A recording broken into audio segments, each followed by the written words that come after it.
Sometimes the thing interrupting your work is actually the work itself. You just don't know it yet. This morning I set off to the shoreline to do some planning, writing, and journaling. You know the scene: a freshly poured cup of coffee, a handful of my favorite notebooks, and the perfect spot overlooking the ocean.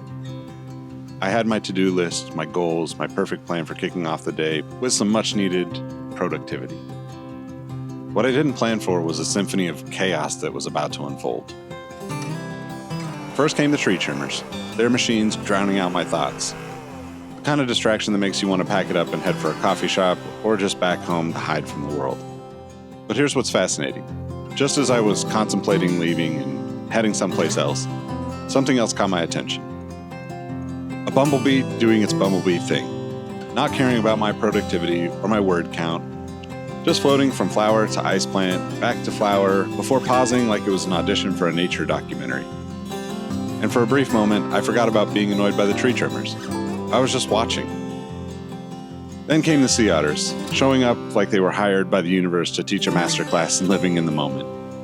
If you've ever seen sea otters out hunting for breakfast, you know it's impossible to stay focused on anything else.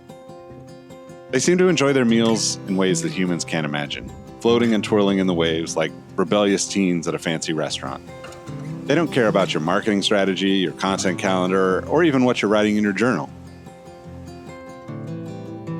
The truth is, we're conditioned to think of distractions as the enemy of productivity.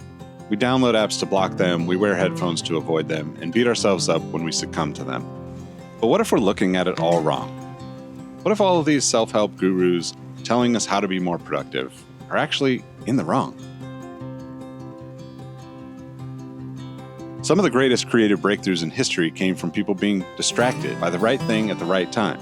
Newton wasn't trying to develop the theory of gravity, he was distracted by a falling apple. Fleming wasn't trying to discover penicillin, he was distracted by a contaminated petri dish. Wait, did I just compare myself to... What I've come to realize is that there are two kinds of distractions. There's the kind that pulls you further from yourself, the endless scroll, the notification rabbit holes, and the drama that doesn't deserve your energy and only causes you mental strife. But then there's the other kind, the kind that actually pulls you closer to something real, something alive, something true. The tree trimmers might have interrupted my writing, but they also remind me that sometimes things need to be cut back to grow better. The bumblebee showed me what it looks like to move with purpose from one opportunity to the next, and to make it look good while doing so. And those sea otters, that celebratory feast was a perfect reminder to go share a meal and some laughs with some friends.